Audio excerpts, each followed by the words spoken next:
you ever get in touch with someone from the trade union?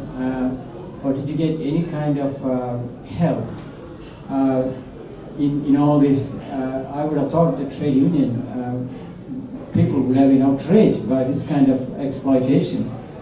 So can you share with us what sort of help or experience you had, if at all, when you talk to them or what? I was raised from the age of being born till 18 as a Jehovah's Witness, and basically we were encouraged to plan for the end of the world, and education was not important.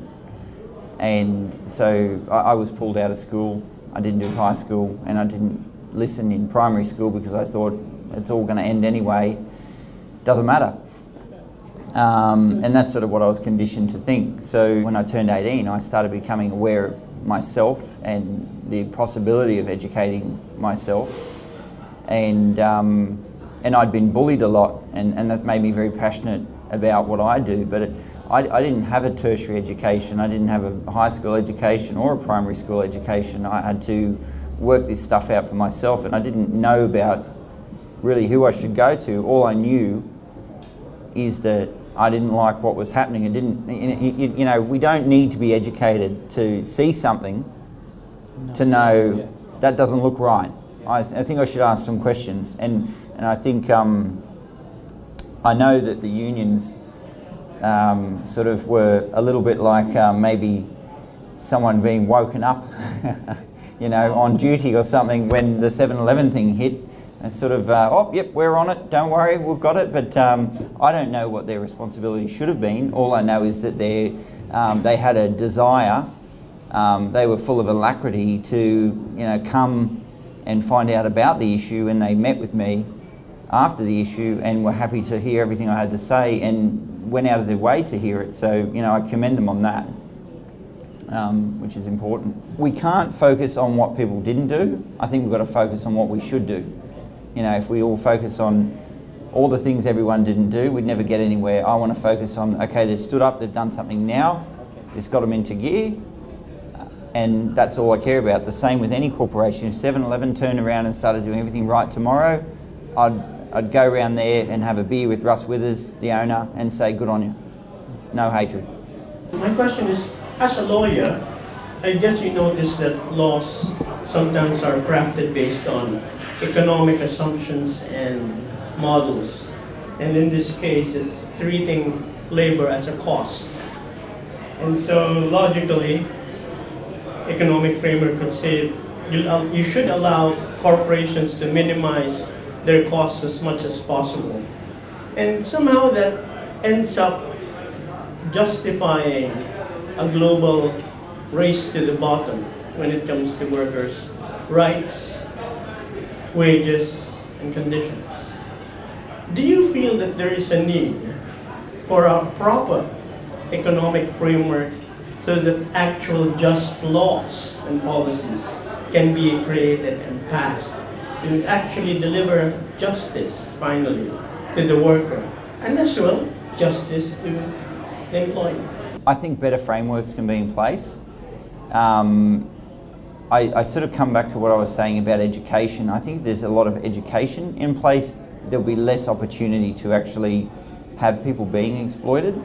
I think wherever there's money, there will always be exploitation and there will always be corruption, because the desire to have money and power seems to drive some people. It doesn't drive me. But I think there could definitely be better frameworks, and you're obviously far more educated than me, and I'm sure I'd love to hear your views on how you could frame up such an argument. Yeah, hi, thank you for your talk. My name's Kieran.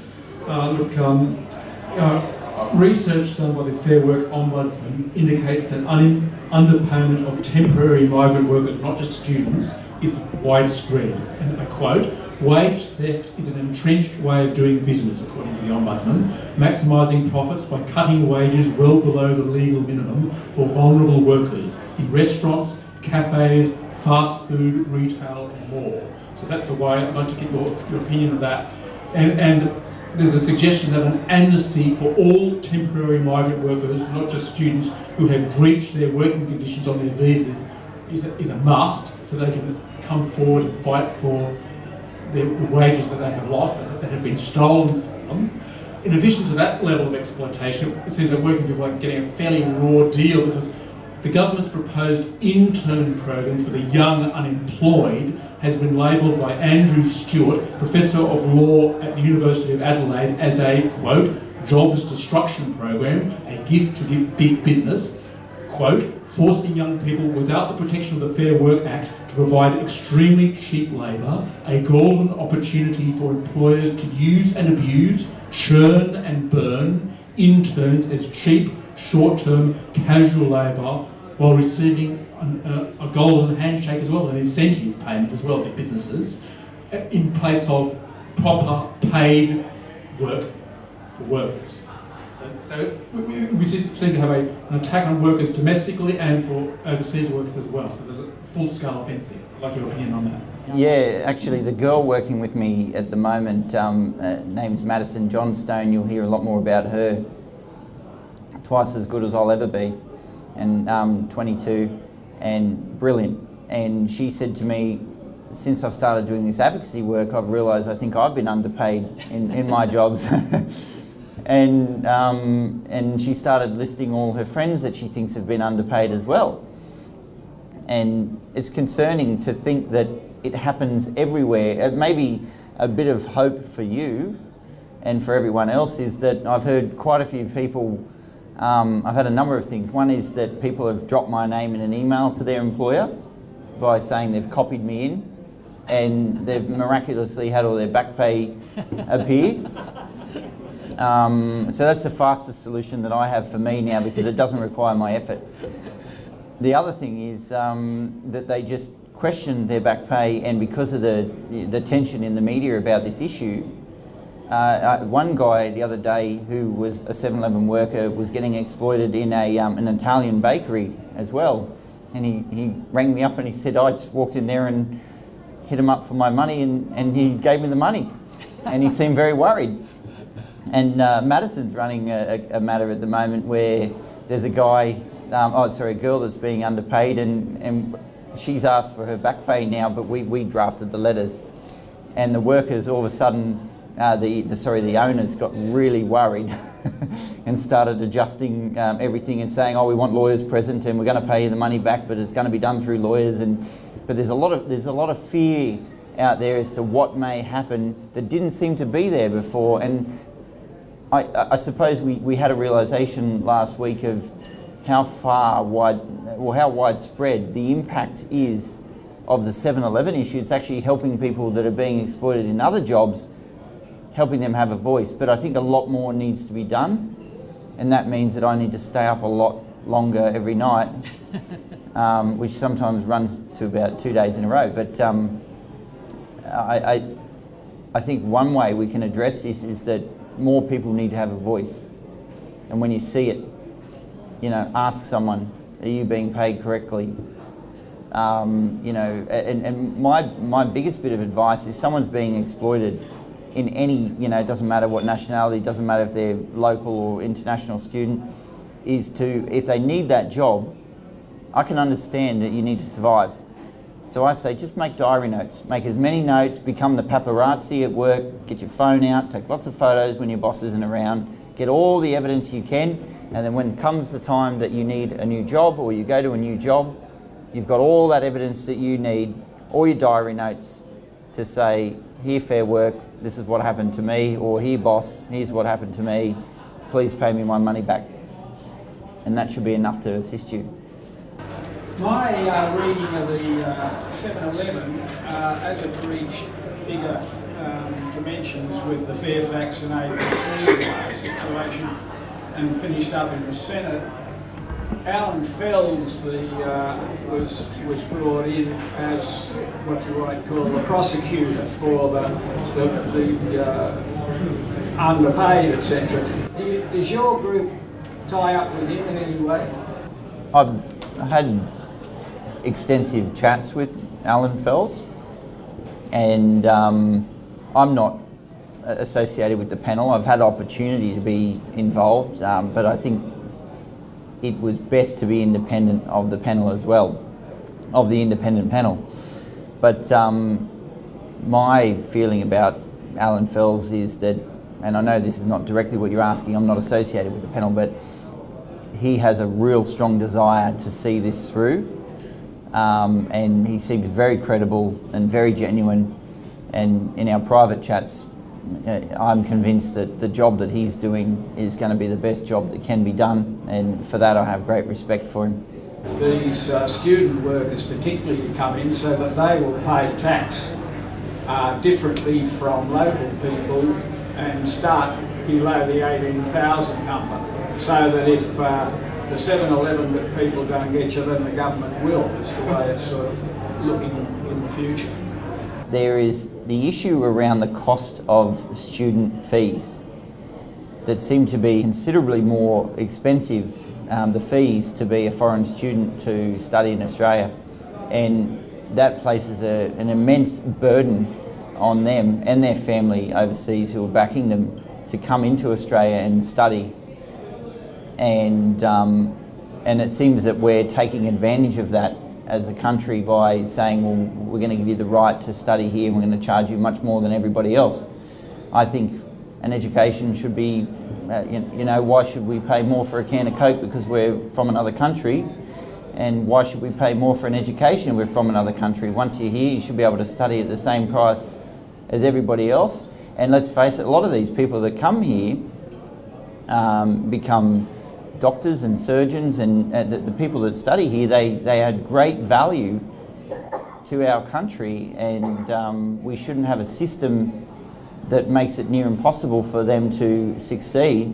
So we can, you know, as a government, I suppose the government can pocket as much money as they can while they're here. It's, which obviously adds pressure when they're working. They need to work more hours, they need to get more money, and that causes them to breach their visa and be able to be exploited. It's a big problem. I'd like you to tell more of your story with regard to examples of how you've been involved in educating people. This is a very significant, I mean, I agree with what you said, but there are difficulties in how it is done, and what I'm after is your sharing some of your experiences in the way in which you educate around this issue, so that we might share it more widely too. If anyone's unsure of anything, just keeping a record of all the activities that are taking place in their day, that to me is a big part of it's maybe not the education process, it's educating them to take notes, but at least you've got some sort of, and you know what, this goes for anybody.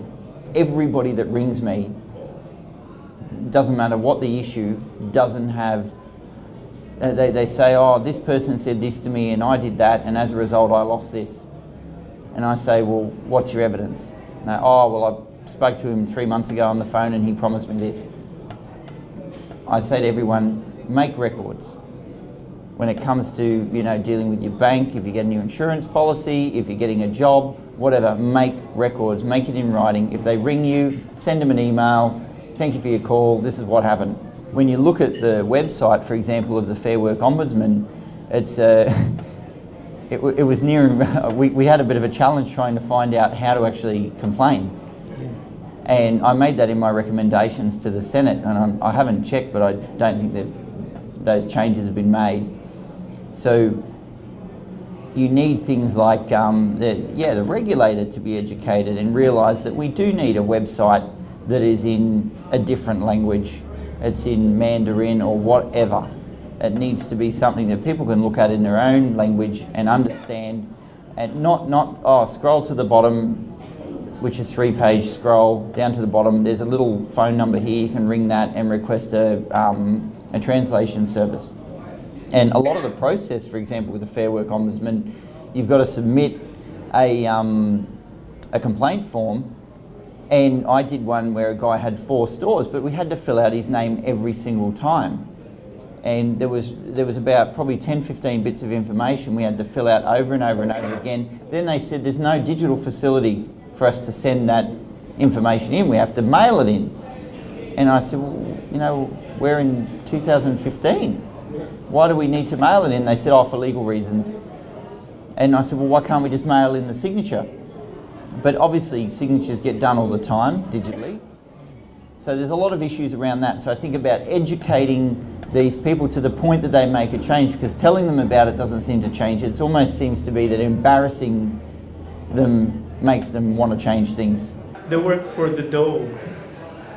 And when you come to think of it, when you work for the dole, it's not a dole anymore. It's the new minimum wage. And it's a minimum wage lower than what's mandated. So the effect of the working for the dole is actually legalized and systematic theft of wages of the unemployed or the unemployable. Well, I'd like to know your thoughts on that. When I started doing the advocacy work, I was struggling, and I reported to Centrelink for about 3 months. And what I found was they sent me to a job network provider, but it seemed to be that I was going through a process, not through anything that actually meant anything. It was just like a system, a pipeline that I went through, and nothing about me was really considered except that the job network provider got a kickback, and you know, hopefully they would get me employed so they could get their extra big kickback, and everybody wins. And but I think the system needs to be about, you know, who the individual is. You can't make a system that is, in my mind, a blanket system where, you know, like someone like me, for example, I'm very, very different to a lot of people, and I have weaknesses and strengths, and I think all that needs to be considered. When you're looking at someone, you can't just say, oh, well, you've got hands, you should be able to work, and you know, this is what I'm going to give you. I think that people deserve to be, and it's probably best that people are evaluated on what they can actually do in the best way they can contribute to society. Because at the end of the day, if you're going and doing a job you don't really care about, and you're not really getting paid well, you're not going to do it very well, and you're not going to be any benefit to the community. I think, you know, it's all about, like the girl that's working with me at the moment, I spend time with her because, and she says, I hate wasting your time. And I say, well, but if I teach you what I know, you can go and teach that to someone else, and you'll be more benefit to the society. So I'm happy to give you all the time I need. And I think that's it's very, very important that we embrace, you know, who people are and encourage them to be good at what they do, instead of, you know, forcing them into a job with a low wage. Okay. Kieran, did you want to add anything? I was telling you about that before, the new internship, which is like a substitute or for the work for the dole. It's been described as a gift to big business, forcing young people without the protection of the Fair Work Act to provide extremely cheap labour, a golden opportunity for employers to use and abuse, churn and burn interns as cheap, short-term casual labour in the place of properly paid work. So it's, as I said, not only are students and temporary migrant workers being exploited ruthlessly, now the unemployed. There's another pool of exploitable labour. So the situation is quite dire. It amazed me how expensive the education system was, because I didn't go through it. And I was talking about it with a colleague, and you spend so much money on an education and so much time, and it seems to be that you just don't get the support from the government that you need. And I think the unemployed are the same. They shouldn't be, someone out of work should not be treated like they're, you know, they should be thrown into any job, and it doesn't really matter. You should be grateful for what you get. And I think that's the way it is. They don't really assess who you are as a person, what you can contribute. And I think that really needs to be looked at. But how do you look at it when you're a bunch of politicians sitting in a room listening to advisors? You know, big business. Yeah, that's right. Oh, we consulted with the industry. Yes, yes. Oh, because they've got no vested interest, of course. They're just concerned citizens as a company. Cheap labour. Yeah, yeah. So and then they say, well, we've you know, but it's fair that we consult with the industry. You know, we consult with all parties. But it makes me wonder who writes those policies, whether it's the politicians or whether it's the big industry supplies it ready to print.